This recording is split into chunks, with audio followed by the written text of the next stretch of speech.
जेकरा खातिर तानी पर छाई थाहे ना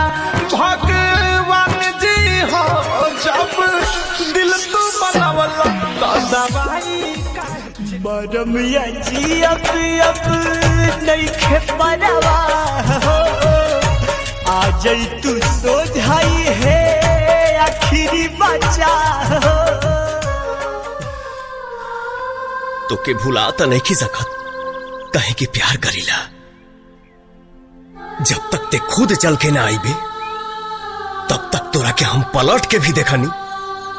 तब मर्द के पैदाइश ना ममता के अनमोल खजाना कबो न दिल से तेजा धड़केला हरदम बेटा खाती माई के करेजा केला हरदम बेटा खाती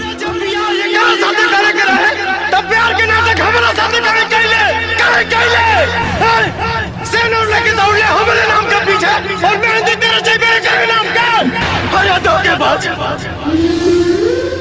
ऐसा ड्रामा काहे कैले हमारे साथे विक्रम काहे कैले विक्रम डीजे मुल्ला अरे जा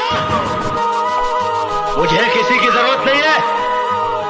अरे जब मैंने अपने दिल में रहने वालों के जाने का अफसोस नहीं किया तो घर से जाने वालों की परवाह क्या करूंगा। अपना देवर सुदेश जी हो छोड़ के ससुरा जाता रोता जान तू हमें